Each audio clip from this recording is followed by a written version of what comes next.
प्रिय श्रोताओं, आपका अपने चैनल ज्ञान की दुनिया में स्वागत है। ज्ञान की दुनिया में आपको हर रोज नई नई जानकारी, पौराणिक कथाएं और आध्यात्मिक ज्ञान मिलता रहेगा। श्री कृष्ण ने सुदामा को कैसे अमीर बनाया? जय श्री कृष्ण मित्रों, क्या आपने कभी सोचा है कि एक निर्धन ब्राह्मण जिसके पास पहनने को पूरे कपड़े भी नहीं थे, वह बिना कुछ मांगे कैसे अमीर बन गया? कैसे एक मुट्ठी चूड़ा, एक टूटी हुई झोपड़ी थी उसके पास। दोस्तों, सच्चा प्रेम भगवान को विवश कर देता है कि वे नियम तोड़कर भक्त के लिए दौड़े चले आते हैं।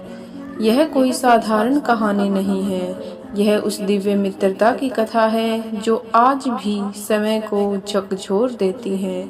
श्री कृष्ण और सुदामा की वो अमर मित्रता जो सिखाती है भक्ति मांगने की नहीं, महसूस करने की चीज है। जानिए आज इस कथा में कैसे एक चूड़े की पोटली ने खोल दिए स्वर्ग के द्वार, और कैसे श्री कृष्ण ने अपने निर्धन मित्र को बना दिया इस धरती का सबसे अमीर इंसान, वह भी बिना एक शब्द कहे। दोस्तों, बहुत पुरानी बात है, द्वापर युग के अंतिम चरणों में जब भगवान श्री कृष्ण धरती पर अवतरित हुए थे, उसी कालखंड में एक साधारण ब्राह्मण बालक था, सुदामा। वह अत्यंत निर्धन था, किंतु तेजस्वी और विद्वान। सुदामा और श्री कृष्ण की मित्रता की शुरुआत उस समय हुई जब दोनों संदीपनी मुनि के गुरुकुल में अध्ययन कर रहे थे।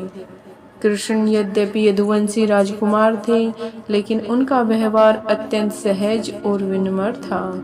उन्होंने कभी सुदामा को उसकी निर्धनता के कारण तुच्छ नहीं समझा।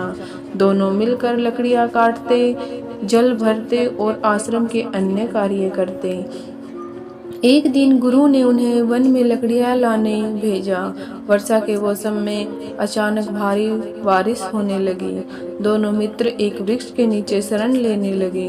भीगते हुए, थर थर कांपते, सुदामा ने अपनी गीली धोती से चूड़े की पोटली निकाली और कृष्ण से कहा, कृष्ण, भूख लगी है, यह ले। माँ ने चूड़ा बांध दिया था। कृष्ण ने मुस्कुराते हुए कहा, तूने मेरे लिए बचा कर रखा है, तू सच्चा मित्र है। यह क्षण दोनों के हृदय में आजीवन अंकित हो गया। समय बीतता गया, कृष्ण द्वारका के राजा बन गए और उनका राज्य वैभव, ऐश्वर्य और समृद्धि से भर गया।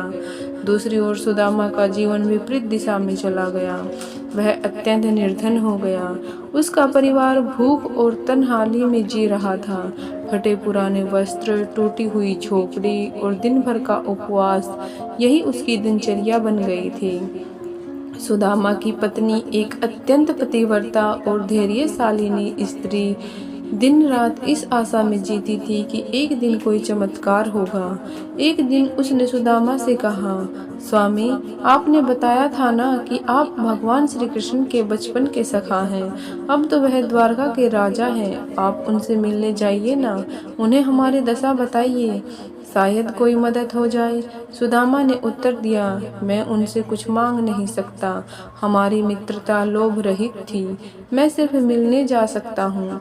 पत्नी ने घर में से चूड़ा निकाला और एक पुराने साफ कपड़े में बांधकर पोटली बना दी। यह उनके लिए ले जाइए, उन्हें तो यह बहुत प्रिय था। सुदामा ने पुराने पैबंद लगे वस्त्र पहने, पैरों में जूते नहीं थे, लेकिन हृदय में भक्ति और प्रेम की अग्नि जल रही थी। सुदामा पैदल ही द्वारका की यात्रा पर निकल पड़े। रास्ते में कई गांवों, जंगलों और नदियों को पार करते हुए वे अंततः उस स्वर्ण नगरी द्वारका पहुँचे, जहाँ सब कुछ चमत्कारी था। सड़कों पर सोने की धूल थी, घर संगमरमर से बने थे और लोगों के चेहरे पर संतोष था। महल के द्वार पर पहुंचकर सुदामा ने द्वारपाल से मिलने की आज्ञा मांगी।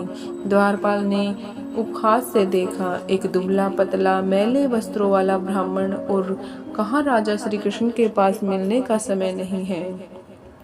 सुदामा ने शांत स्वर में कहा, कृपया उनसे कहिए उनका बचपन का मित्र सुदामा द्वार पर खड़ा है। यह सुनते ही महल के भीतर से शंख और नगाड़े बजने लगे। भगवान श्री कृष्ण ने जब यह सुना कि सुदामा आए हैं, वे सिंहासन से तुरंत उठ खड़े हुए। मेरा सखा, मेरा मित्र सुदामा नंगे पांव दौड़ते हुए महल से बाहर आए और सामने खड़े सुदामा को देखते ही अपने गले लगा लिया। आंसुओं की धार आंखों की दोनों आंखों से बह निकली। श्री कृष्ण ने सुदामा को भीतर बुलाया, स्वर्ण सिंहासन पर बिठाया और स्वयं उनके पांव धोने लगे। रानी रुक्मिणी यह दृश्य देखकर चकित रह गई। वे समझ नहीं पा रही थी कि वह कौन है व्यक्ति जिसके स्वागत में स्वयं भगवान श्री कृष्ण इतने व्याकुल हो उठे। श्री कृष्ण ने रुक्मिणी से कहा, यह सुदामा है, मेरा जीवन का, मेरा परम सखा। मेरा धर्म इसके बिना अधूरा है, मैं इसके बिना अधूरा हूँ। श्री कृष्ण ने जब सुदामा के हाथ में बंदी चिवड़े की पोटली देखी तो प्रसन्न होकर पूछा, क्या लाया है मेरे लिए? सुदामा ने संकोच से कहा, थोड़ा सा चिवड़ा है प्रभु, कुछ नहीं मेरे पास। कृष्ण ने वह पोटली तुरंत ले ली और उस चूड़े को खाने लगे जैसे वह संसार का सबसे प्रिय भोजन हो। उन्होंने एक कोर खाया, फिर दूसरा। जैसे ही उन्होंने तीसरा कोर उठाया, रुक्मिणी ने उनका हाथ पकड़ लिया और कहा, प्रभु अब और नहीं, अब तो उन्हें सारा ब्रह्मांड दे देंगे। श्री कृष्ण मुस्कुराए और बोले, यह प्रेम है रुक्मिणी, यह तौल से नहीं मापा जाता। सुदामा ने 3 दिन श्री कृष्ण के साथ व्यतीत किए, लेकिन उन्होंने कभी अपने दुख की चर्चा नहीं की, कोई सहायता नहीं मांगी। जब विदा लेने का समय आया, सुदामा ने कहा, प्रभु अब मुझे लौटना चाहिए, मेरी पत्नी प्रतीक्षा कर रही होगी। कृष्ण ने उन्हें गले लगाया, विदा किया और उनकी ओर देख मुस्कुराई। एक रहस्य भरी मुस्कान पैदल ही अपने गांव की ओर लौट पड़े। रास्ते भर सोचते रहे, मैंने कुछ नहीं मांगा, फिर भी हृदय इतना हल्का है। मैं धनवान नहीं हुआ, पर शायद मैं सुखी हो गया हूँ। लेकिन जब वे अपने गांव पहुँचे तो वे ठिठक गए। जहाँ उनकी टूटी हुई झोपड़ी थी, अब वहाँ भव्य महल खड़ा था। उसकी पत्नी रेशमी वस्त्रों में थी, बच्चे सुंदर आभूषणों से सजे थे। घर में सुख संपत्ति, गाय, नौकर, सब कुछ था। पत्नी ने सुदामा को देखते ही कहा, स्वामी यह सब चमत्कार हो गया है, आपकी मित्रता ने हमें उद्धार दिया। सुदामा की आंखों में आंसू आ गए। उन्होंने हाथ जोड़कर आकाश की ओर देखा, हे कृष्ण, तूने बिना मांगे ही सब दे दिया है, तेरा प्रेम ही सबसे बड़ी संपत्ति है। यह कथा केवल सुदामा और श्री कृष्ण की मित्रता की नहीं है, यह उस परम सत्य की है जहाँ सच्ची भक्ति, निस्वार्थ प्रेम और समर्पण से भगवान स्वयं भक्त की चिंता करते हैं। सुदामा ने कभी भी अपने आत्मसम्मान को त्याग कर भीख नहीं मांगी। उन्होंने मित्रता को व्यापार नहीं बनाया और श्री कृष्ण ने यही देखा, यही भाव उन्हें प्रिय था।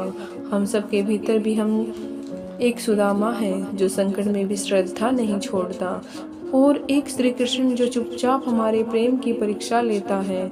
जब हमारी सच्ची भक्ति हो जाती है तब कृष्ण बिना मांगे ही हमें सब कुछ दे देते हैं। इस कथा को जितना सुनो उतना कम है।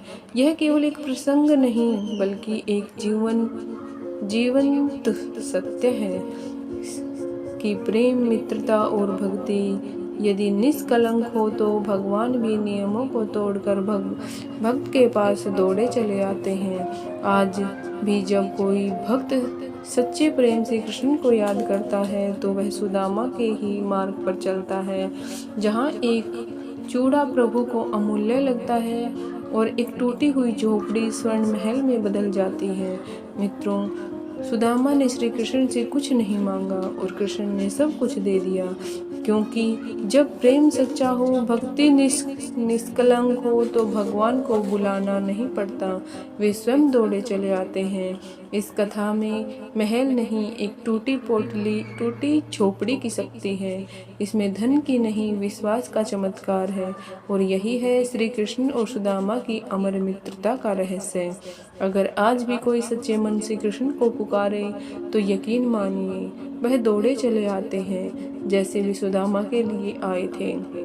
मित्रों, आपको ये कथा कैसी लगी कमेंट बॉक्स में ज़रूर बताइए। वीडियो पसंद आया हो तो लाइक करें और ऐसी ही और भी बहुत सारी अद्भुत रहस्यमय भक्तिमय कहानियों के लिए जुड़े रहिए हमारे साथ। प्रेम से बोलिए जय श्री राम, जय बजरंगबली। ऐसे ही रोचक और आध्यात्मिक वीडियो के लिए चैनल को सब्सक्राइब कर लें। कमेंट बॉक्स में जय श्री कृष्णा लिखना ना भूलें। फिर मिलते हैं एक और दिलचस्प वीडियो के साथ। धन्यवाद।